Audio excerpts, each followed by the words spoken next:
Bueno, avui anem a parlar de coneixement i manteniment de l'automòbil. És un tema que és molt llarg, que hi ha molta cosa, en el qual cometeu molts errors, així que li dedicarem el temps que sigui necessari per tal de que quedi tot ben clar. Sí? Ja he fet alguns vídeos des del cotxe explicant coses concretes, pràctiques, val? Llavors aquesta serà una part més teòrica en aquest sentit. Val? Vinga, doncs començarem. Això és el que antigament li deien mecànica. Aquí parlarem de seguretat activa o primària, vale?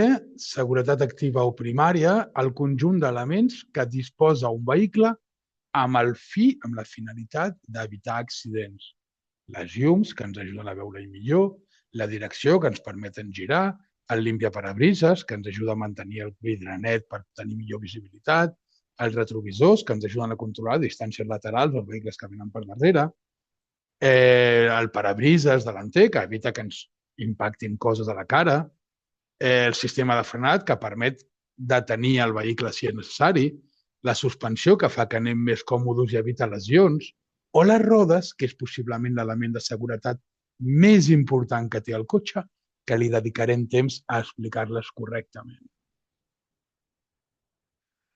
Val, us dic tot això perquè segurament avui no tindrem temps de fer-ho tot. Avui faré uns 20, 25 minuts, 30 potser de classe i seguirem el pròxim dia. El sistema de direcció és el conjunt de mecanismes encarregats d'orientar les rodes del vehicle al volant del conductor d'acord amb la direcció que vulguis prendre. Sí, sense més, hi ha diferents tipus de direccions, ara suposo que en anirem parlant. La direcció assistida és l'estil de direcció mecànica que més es fa servir avui en dia. Ens serveix perquè nosaltres haguem de fer menys força a l'hora de bellugar el volant. Antigament, quan no hi havia direcció assistiva, intentaves girar i era dificilíssim moure el cotxe o moure les rodes. Havies de fer molta força. Això sí, com a vos, que et ficaves molt fort. No hay mal que por bien no venga, no? En el sistema de direcció assistida progressiva, el grau de força de la direcció depèn de la velocitat del vehicle. És a dir, a més ràpid vaig, més dura es posa la direcció perquè més difícil sigui girar el volant, principalment perquè a molta velocitat girar el volant una miqueta implica un desplaçament molt gran. Per això, a més ràpid va el cotxe, més endureix la direcció per evitar que al cardar-li un volantasso ens sortim de la carretera.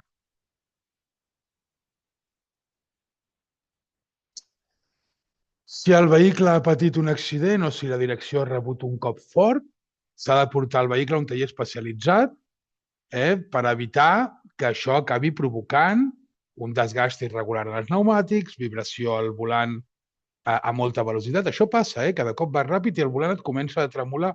I això és que hi ha un problema a les rodes, hi ha un problema a les rodes que pot venir de la suspensió, que pot venir de la direcció, però ho hem d'arreglar. Sensació de duresa o d'acabar massa fluix, si hem perdut líquid o si hi ha algun problema, el vehicle es desvia cap a un cantó o cap a l'altre quan deixo anar el volant, i anem recte i deixo el volant i veureu com que el cotxe, inclús sembla que el volant estigui recte i se'n va cap allà. I dius, com és possible? Bueno, però això són problemes amb la direcció que s'han d'arreglar.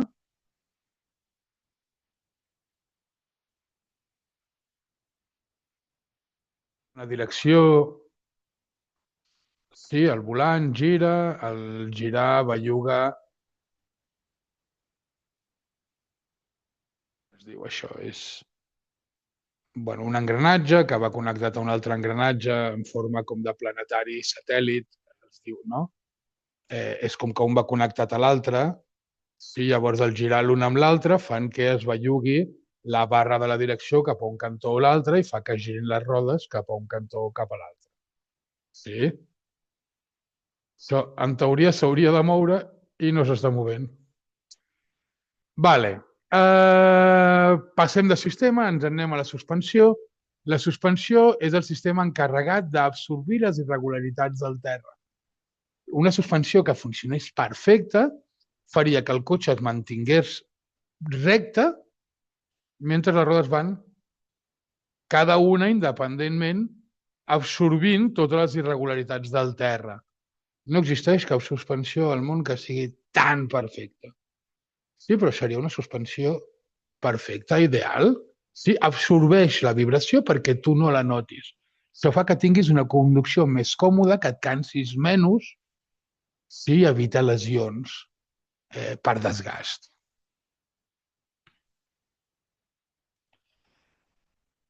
Això és l'amortiguador, forma part de la suspensió, i la seva funció és evitar l'efecte rebot. Bueno, bàsicament, el muelle, sí, el que fa és retornar a la seva posició original, i el de dins, que és la barra que va a dins, és la que fa la força per absorbir l'impacte de la irregularitat. Sí? O sigui, el de dins absorbeix i el de fora retorna.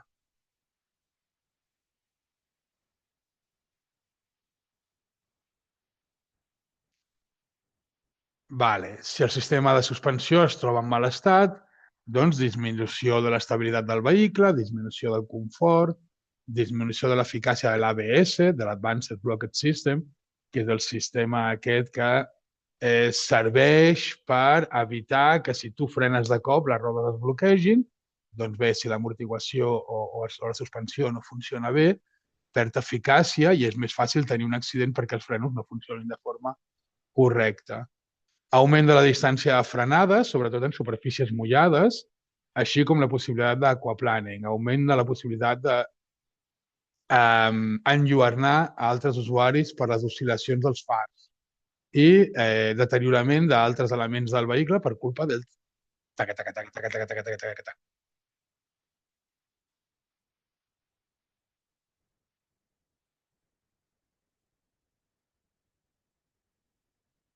Les rodes són l'únic element del vehicle que està en contacte directe amb el paviment, per lo que intervé de forma fonamental en tots els elements de seguretat del vehicle, especialment aquí posa de l'adherència, però de pràcticament tot. Uns bons frenos, una bona suspensió, una bona direcció, un gran motor amb unes males rodes, sí? Tota la inversió que hem fet amb tot el més ho perdem perquè les rodes no seran capaces ni de traccionar, ni de frenar, ni de girar de forma adequada perquè no són les adequades per lo que nosaltres portem. La llanta és la part metàl·lica de les rodes sobre la qual es munta i acoplen els pneumàtics. Existeixen dos tipus de llanta que s'adequen al tipus de pneumàtic. Per exemple, les llantes sense càmera, sí? El que són càmeres pensades per pneumàtics tubeless, que són sense càmera, sí? I les que estan pensades per muntar-se amb pneumàtics que porten càmera.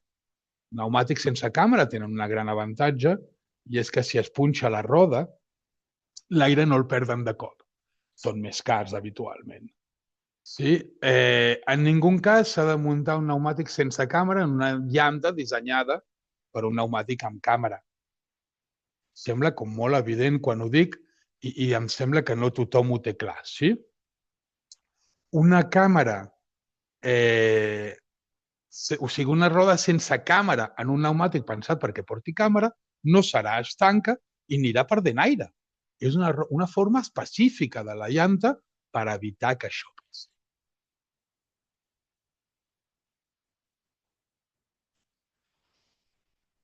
El pneumàtic és l'element elàstic de la roda que una vegada muntat sobre la llanta manté l'aire comprimit a pressió a dins. La zona de contacte del pneumàtic, el que toca amb el terra, rep el nom de banda de rodadura. Vale? I presenta uns canals o unes ranures que formen el dibuix, la qual finalitat és aconseguir una bona adherència i evacuar l'aigua cap a fora del pneumàtic. per evitar l'aquaplaning, que és l'excés d'aigua en el pneumàtic que fa que la roda rellisqui. Vale? I les funcions del pneumàtic són les següents. Intervenen en la suspensió del vehicle, contribueixen a mantenir l'estabilitat del vehicle i la seguretat de la marxa, suporten la càrrega i el pes del vehicle i els pneumàtics influeixen significativament en la distància de frenada. Recordeu que tenim distància de reacció, 1, de frenada, sí? La distància de reacció depèn de mi, del que jo tardo en reaccionar des de que veig l'objecte o l'obstacle davant del qual vull frenar fins que començo a frenar. Sí? La distància de frenada és la distància que tarda el cotxe des de que jo freno fins que es para. Sí? Per tant, on afecta la roda és a la distància de frenada, no el temps que jo tardo en reaccionar. Vale? Això és un profundímetre. El profundímetre serveix per medir, la profunditat del dibuix de la roda. Actualment no fan falta els profundímetres perquè la majoria de rodes noves ja porten unes marques de goma. Aviam si us ho puc ensenyar aquí amb un dibuixet ràpid. No sé si el podreu veure, el dibuix. Hauria de treure... Però bueno. Bàsicament la idea és... Aquí on esteu veient, és que de fet se'n veu hasta un aquí. De fet, aquí, no sé si us hi fixeu, però té com una mica de relleu, això. Sí, vol dir que aquí hi ha una banda de goma, aquí, en aquest tram en concret, veieu que aquí hi ha un relleu? No sé si ho podeu apreciar. Vale. En aquest tros, el dibuix fa un relleu. Aquest relleu és de 1,6 mil·límetres. Sí? Està pensat perquè la roda es vagi gastant i arribarà un moment que aquest relleu quedarà pla amb el dibuix de la roda. Al moment que aquest relleu quedi pla amb el dibuix de la roda, significa que la roda està gastada. Sí? Està prohibit anar amb un dibuix de menys de 1,6 mil·límetres, sí? Però hi ha una referència de seguretat que són 2 mil·límetres. La idea és que que quan arribi dels 2 mil·límetres t'hauries d'anar plantejant de canviar, bàsicament. L'1,6 la legal, és en plan, si passes d'aquí, castigau. Sí, però amb 2 mil·límetres ja hauríem d'anar a canviar. Vale? No em complicaré molt més perquè tingueu una idea bàsica. Les rodes caduquen als 5 anys d'antiguitat i ho sabreu perquè porten la data de fabricació en un dels laterals del pneumàtic. Són 4 números dins d'un cercle que rodegen els 4 números i que posaran, per exemple, 20-2025. Doncs 20-2025, el 20-25 significa que aquell pneumàtic es va fabricar la setmana 20 del 2025. 12-26 significa que aquell pneumàtic es va fabricar la setmana 12 del 2026. 5 anys després, aquella roda caduca. L'hagueu fet servir o no? En moltes ocasions trobareu grans ofertes de pneumàtics molt baratos, precisament perquè estan caducant, a punt de caducar o ja han caducat. Aneu amb cuidado amb aquestes coses. És cert que també existeixen màfies relacionades amb la reventa de rodes d'accidents i coses per l'estil.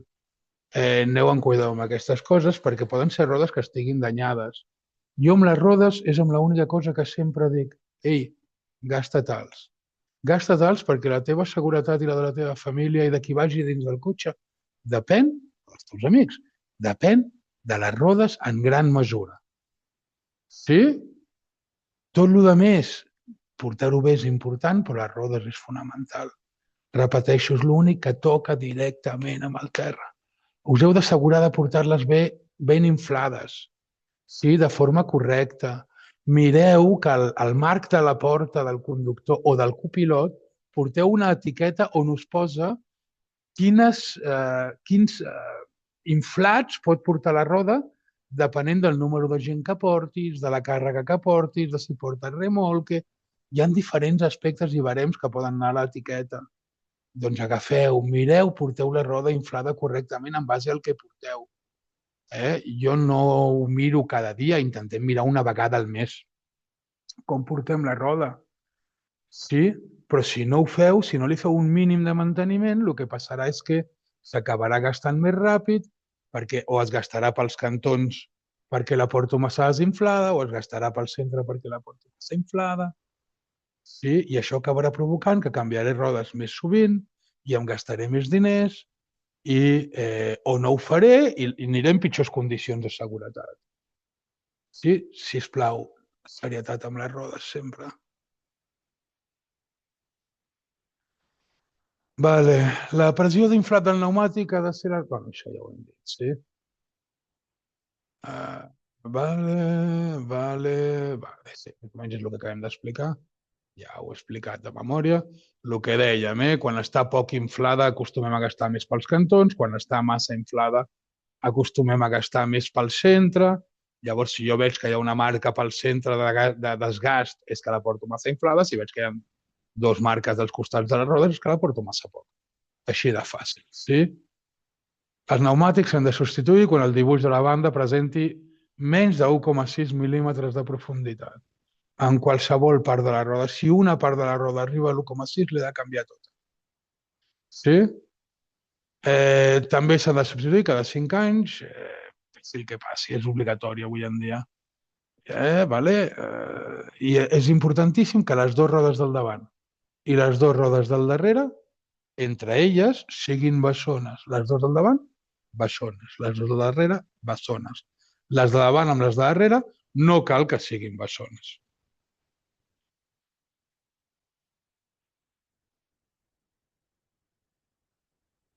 Vale.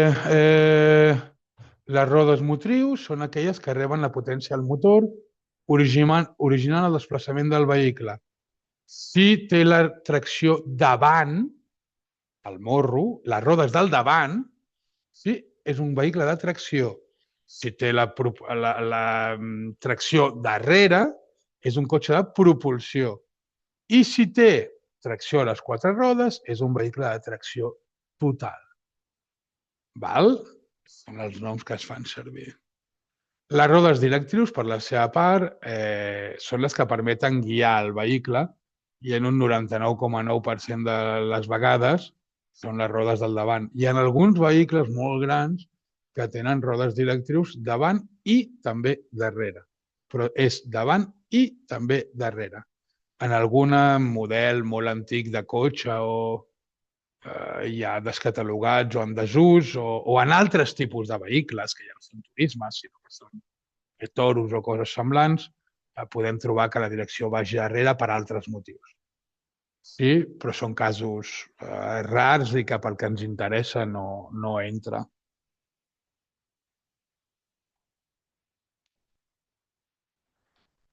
Les rodes poden desequilibrar-se per diverses causes, sí, pèrdua dels contrapesos, d'acord, deformació de la llanta, desgast irregular de la coberta.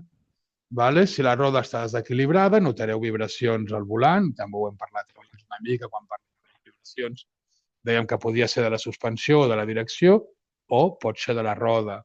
Sí, normalment se'ls hi posa uns contrapesos, que són com unes peces de plom així petitonetes, i amb aquests contrapesos normalment s'arregla bastant la situació. Si ve de les rodes, si no, no. Vale. Els frenos tenen com a funció reduir o anul·lar de forma progressiva la velocitat del vehicle o mantenir-lo immòbil quan estigui detingut. Generalment, els vehicles estan equipats amb els següents tipus de frenos. De servei, de socors, d'estacionament. De servei, actua sobre les quatre rodes i s'acciona pressionant el pedal del freno, el que teniu els tres, el del mig. Sí, el freno de socors actua almenys sobre una roda de cada costat del vehicle i entra en funcionament quan falla el freno de servei. És un freno automàtic, no tots els vehicles el porten. I freno d'estacionament actua generalment sobre les rodes de darrere, és el freno de mà. Sí, ja sigui palanca tota la vida o apretant un botó com es fa avui en dia. Bloqueja les rodes. A partir d'aquí tenim dos tipus de frenos habitualment, inclús avui en dia segueixen fent servir els mateixos dos tipus de frenos. Freno de tambor, que és aquest que veieu aquí a la foto, que bàsicament és doncs, aquestes dos zapates que van dins de la roda, dins de la llanta, que quan jo freno amb la pressió del líquid s'expandeixen i a l'expandir-se pressionen la roda per dins, des de dins, i la fan frenar. El freno tambor té un avantatge, és que té molta força. Té un desavantatge i és que es calenta i perd eficàcia més ràpid que l'altre freno. Què és millor, tambor o disc? És una discussió ampla, La majoria de gent per turismes o vehicles que no pesin molt es decantaran sempre per disc. En vehicles pesats la discussió és més profunda. Hi ha molts vehicles que acaben portant tambor. Per lo que diem, és més fort, té més força, tot i que es calenti. Llavors han d'aprendre a conduir amb descensos prolongats, frenant el menys possible i utilitzant el frenomotor, o sistemes de retenció dels gasos, com tenen camions i autobusos, per evitar que el vehicle agafi velocitat.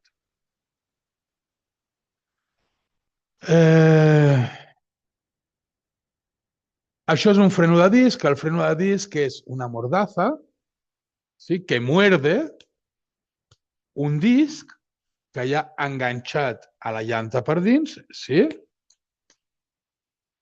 Mossega, les zapates frenen el disc i al frenar el disc frena la roda.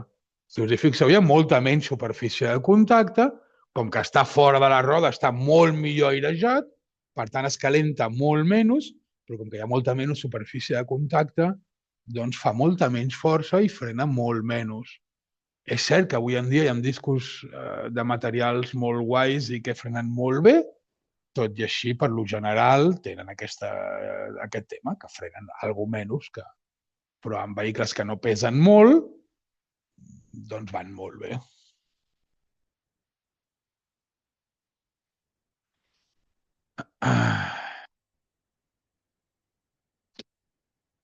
Vale. Entre altres circumstàncies, l'eficàcia dels frenos depèn del seu estat. Els frenos de servei són hidràulics, és a dir, funcionen amb líquid. Si jo veig que el líquid de frenos ha baixat, n'hi ha menys, habitualment significa que aquest líquid està ocupant l'espai que haurien d'estar ocupant les pastilles de freno.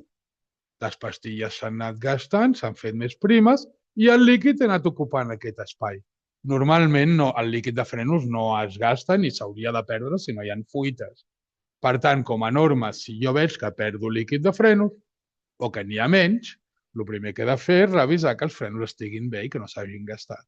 Penseu que si es gasta la pastilla, el següent que es trencarà o es farà malbé és la ceràmica del disc del freno. Per tant, cuidado, perquè no ens interessa arribar a aquest punt, perquè són molts més diners. És molt més barat gastar la pastilla que gastar o que canviar tot el freno sencer.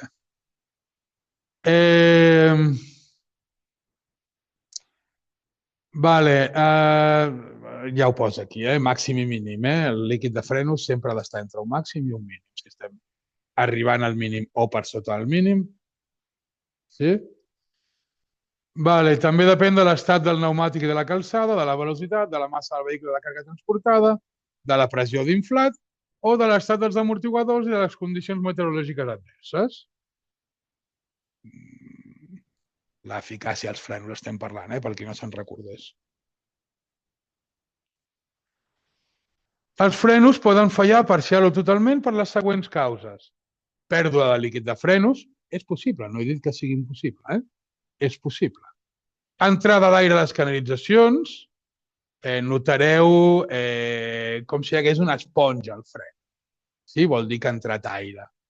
no sempre és terrible i hi ha cotxes antics on manxes algunes vegades frenant i ja es posa a lloc, però en qualsevol cas, si passa això, s'ha de mirar què passa, perquè tard o d'hora serà un problema greu.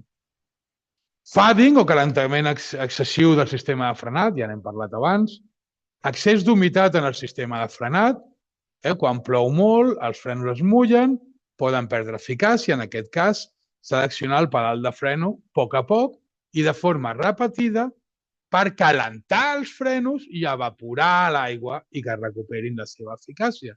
És a dir, el fading, en situacions de frenos mullats, ens pot arribar a ajudar. El que he dit pot semblar molt xungo, Vull dir, no és ben bé aquesta la idea, però espero que entengueu el que dic. I acció desigual dels frenos poden ser per diferents temes, pressió dels pneumàtics del mateix eix, el desgast desigual de les pastilles o sapates o un mal reglatge de frenos. En aquest cas, el frenar del vehicle tendeix a desviar-se cap a un cantó perquè un cantó frena més car.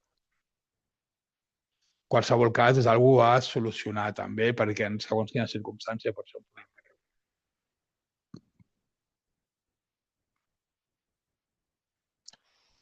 Vale. Acabarem amb això. Aquí us parlen de diferents sensors i sistemes ultramoderns que porten els cotxes per detectar obstacles i parar de forma automàtica. Sí, que és el que parlàvem fa un moment. Vale. Aquí us parlen de per què serveix l'ABS. L'ABS, bàsicament, frena i desfrena el cotxe entre 60 i 120 vegades per segon. Sí? Evidentment és una barbaritat de vegades més del que vosaltres sou capaços de fer. El frenar i desfrenar tantes vegades evita que el cotxe es bloquegi. Sí? I permet que puguis fer servir la direcció tot i estar frenant. Tots aquells cotxes que tenen ABS, que avui en dia són tots, sí, perquè, sí, hi ha cotxes molt antics que no en tenen, però els cotxes que tenen ABS, tingueu en compte que tot i que estigueu fent una frenada d'emergència, tot i que estigueu frenant, manteniu la direcció. Per tant, us permet fer el que esteu veient a la foto, que és evitar l'obstacle. Sí? Intenteu sempre que hi hagi una situació d'emergència com aquesta, no mirar a l'obstacle, sinó mirar cap a on voleu anar. És molt fàcil de dir, això hi ha cursos de conducció defensiva que us ensenyaran a fer-ho ben fet. I ja està. Si hi ha una situació d'emergència, jo freno a fondo, giro el volant per escapar-me cap on vull anar amb suavitat i deixo que l'ABS funcioni. Vale? És normal quan estic frenant fort que tremoli, sentireu un... És normal, no passa res. Seguiu frenant.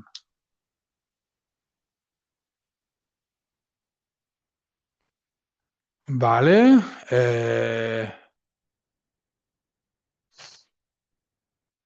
En cas d'emergència, alguns conductors, quan frenen, no fan a suficient pressió al pedal, potser perquè simplement no tenen prou força. Llavors existeix el sistema BAS que compensa això i fa la força necessària perquè puguis frenar lo abans possible. No us preocupeu, és normal, ¿vale? Després tenim els sistemes de l'ESP o l'ASR o el TSC, que bàsicament són sistemes que serveixen per controlar les diferències de...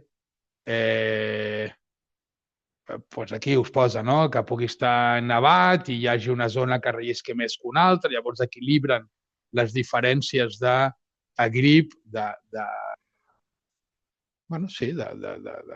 la superfície, no? D'una roda amb una altra per evitar que el cotxe se'n vagi a cantó, no? O en aquest cas el sistema a l'esquerra veieu que evita que el vehicle derrapa, perquè al derrapar el cotxe perd estabilitat i s'aniria, llavors us fa la contra, no? De forma automàtica, per evitar que el cotxe se'n vagi fora, no? El control de tracció doncs, fa una mica aquestes feines d'allò que vosaltres no sabeu fer, aquests sistemes ho interpreten per ajudar-vos a mantenir el cotxe en la carretera. ¿Vale? Són els diferents tipus de sistemes de control de tracció que ajuden, doncs, això, a mantenir la tracció del cotxe. Em sortia la paraula tracció i ho tenia aquí escrit, perquè veieu que a tots ens passen aquestes coses. Detectors de velocitat, detectors de senyals. Jo ara tinc un cotxe automàtic que m'avisa que hi ha un stop. Vull dir, avui en dia trobeu tot tipus de sensors de tot tipus. El sistema Start and Stop, que fa que el motor es pari en moments determinats per gastar el menys possible.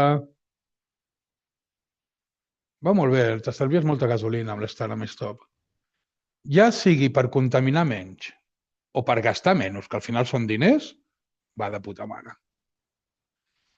Aquest dispositiu, el Hill Holder, és el sistema d'ajuda en sortida en pujades, evita que el cotxe se'n vagi enrere per uns segons determinats.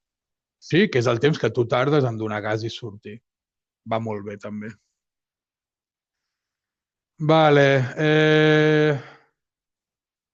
Bueno, llums automàtiques, limpiaparabrises automàtics, control de distància amb el vehicle de davant, t'avisa si vas massa a prop, inclús tu li pots dir bloqueja amb aquesta distància i que jo no em pugui acostar més d'aquesta distància. I si t'acostes de més ella et frena. O, bueno, sistemes automatitzats que ens eviten accidents. N'hi ha molts avui en dia i funcionen molt bé. Marxa enrere, amb càmera, amb sensors, amb detectors de moviments. Cada dia hi ha més sistemes en aquest sentit.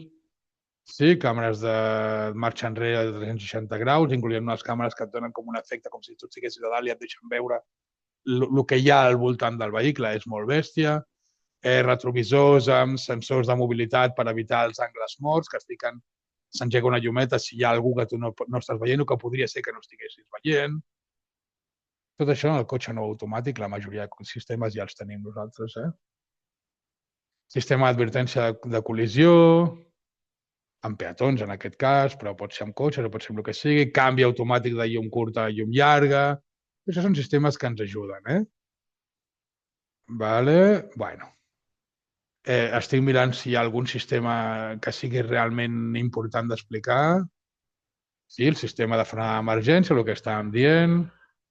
L'e-call, que és el botó que teniu dins del cotxe, que serveix per apretar i que truca automàticament al 112 i geolocalitza el cotxe. N'hi ha que geolocalitzen i n'hi ha que no. Aquí és on alguns ens queixem de que jo ja tinc aquest sistema en el cotxe, no entenc per què he de tenir una llumeta amb un geolocalitzador quan jo ja ho tinc i ho tinc contractat. Són ganes de fer-me pagar, en aquest cas, no amb tots, perquè entenc l'eficàcia i la necessitat d'això. Sí? El tema és també ficar una mica de lògica.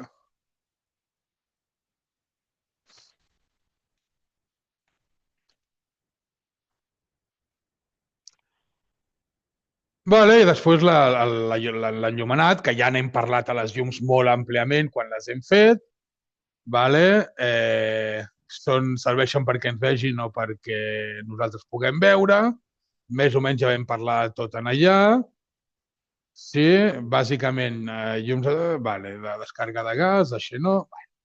Són els tipus de llums que hi ha. Però ja en vam parlar, tot això, a les llums. Vale? Estic mirant si hi ha algun tema que sigui com molt important. Bueno, on ha estat, i va passant i passant i passant i passant i passant i passant, ratlla el vidre al si no el dia que el necessiteu no el tindreu. I puteja molt. Vale? Lavaparabrises, que és important que sigui una mescla correcta.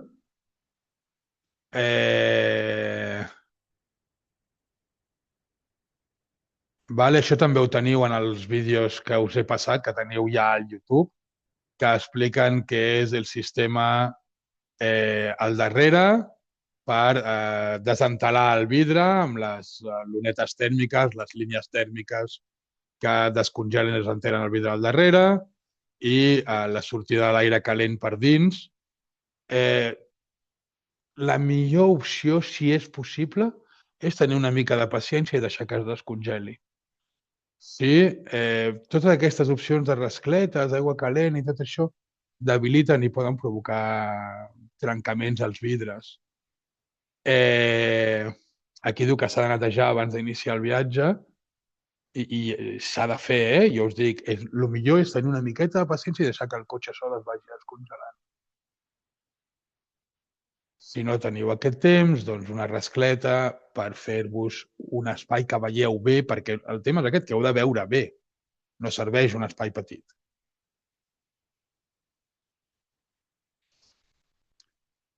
Vale, visibilitat darrere, ja n'hem parlat en altres temes, sí, de la necessitat de veure bé, de si està tapat hem de tenir els dos retrovisors. També en el vídeo que us vaig penjar al YouTube sobre coses del cotxe també parlem del sistema antideslumbramiento, que és el sistema que porta el retrovisor del mig, que serveix per evitar que les llums llargues del cotxe darrere em molestin, vull dir que més o menys tot això ja n'hem parlat. Vale, els reposacaps, no, els retrovisors, vale, ja n'hem parlat, ja ho hem dit, perfecte. Sí, el retrovisor de darrere, del mig, hem de veure més o menys uns 20 metres a uns 60 metres de distància. És com molt difícil calcular-ho així, però si us ho pregunten a l'examen és això, a 60 metres, 20 metres d'ample. Vale. Angles morts, els retrovisors es miren cada 5 segons dins de poblat, cada 15 quan estem fora. Si cal més. Si cal més. Vale, no tinc molt més temps. Per avui ho haurem de deixar una mica aquí. Vale, cinturons de seguretat, obligatoris, ja ho sabeu. La carrosseria està pensada perquè absorbeixi el cop i no l'absorbeixis tu. Per això avui està en tova. Sí, perquè ha d'absorbir aquest cop. Sí, tot el que la carrosseria es fa malbé no et fas malbé tu.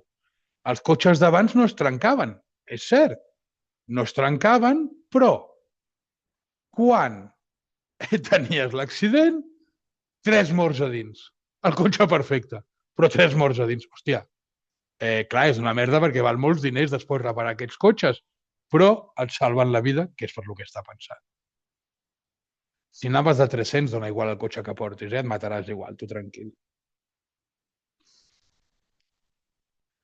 Vale, i després la posició, que ja en parlarem també, i també en vam parlar una mica en un dels vídeos que teniu penjats. Perfecte, ho deixarem aquí, vale? El pròxim dia començarem a partir de el seient del conductor. Vale, gràcies.